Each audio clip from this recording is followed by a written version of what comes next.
Mikey here with Lightenupandshoot.com. Today we're going to go over backlighting, one of the favorite things I like to do, where you use a continuous light source such as the sun or a street lamp and use that to create dramatic effects for your pictures. So here we go, backlighting. So here we are, natural light, 1/50th of a second. Now if you remember, shutter speed controls your continuous light source, such as the sun or a street lamp or a candle. There's no flash here. This is just sunlight coming in through the back and lighting everything up. But it just really wasn't getting the effect that I wanted. So what I did is I then increased my shutter speed to 3/20th of a second. Now I'm getting some really nice lens flare. Next thing to do is pop up a flash and see if we can't light them up. Boom! Flashes up inside of a speed light up inside of a softbox right here. Looks pretty cool, but it still looks really flat to me. See how the softbox is lighting up the wall? So then what we did is just simply feathered the light, moved the softbox so that it was not shining against the wall, but just the subject. But it really wasn't quite getting the look that I was looking for, because see this really shadowy area here, this real dark area? Just had him flip over to the other side. Starting to look cool, got a really nice lens flare, just didn't like the way it was coming through his head.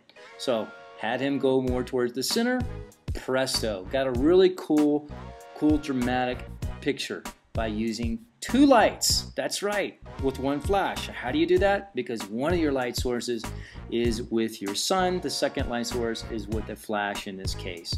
And to control the flash, the exposure is by aperture. So you're really taking two photographs. One is for your ambient light, which in this case is the sun, and two, right here is the flash is hitting just him, just lighting up Paolo, and we control that with our aperture. So back up, we kick the original photo with just natural light, 1/50th of a second. Then we started to kill whatever ambient light was in the room by coming up to 3/20th of a second. Then we added a flash. It looked a little too flat to me, so we just pointed the light source away from the wall so it was just illuminating our subject, and boom, started to look good. We had a really harsh shadow here. We could have added a second light, but why? Well, all we had to do is flip them over to the other side, and we got the shot that we were looking for.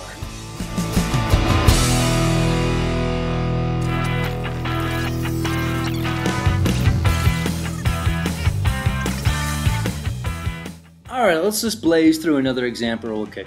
Here we are. It's about 30 minutes before the sun has touched the horizon. So we got some pretty bright sun. This is shot with completely natural light at 1/40th of a second. Okay, so we're just going to see if it looked like a good photo or not. It looks pretty good, but I really wanted to see if I can control the ambient, throw up another light so that I could light her up. So I went from 40th of a second to 3/20th of a second. Now you can kind of see that more detail in the sky. You can see a little bit of the clouds. You can see the mountains. Let's pop up a flash and see what happens. Alright, looks pretty good, but I've noticed that she's got a really dark shadow on one side of her face.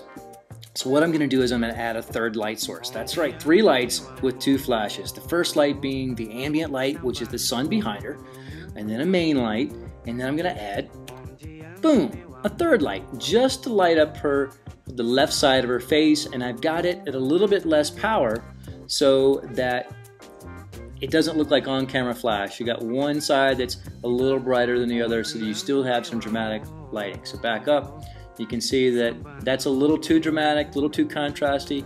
We add another light on the other side of her, and boom, she looks pretty good. Now we're at 3/20th of a second. Just wanted to kind of see in this next shot what would happen if I change it to 80th of a second. That's about 2 stops difference in the background. Notice I haven't changed my aperture, because aperture controls the flash exposure. All I've done is change the shutter speed just to see if I can get a different look. Really wasn't crazy about it, I like it, but I wanted more detail in the sky. I went back to 3/20th of a second, which is a tad over my max sync speed, and I've got the photo that I was looking for. Nice lighting from behind, and she's properly lit on both sides of her from the front. And then all I did in post-production was just do a little hue shifting and add some blues, because I like that sort of dramatic desaturated blue look. That's it.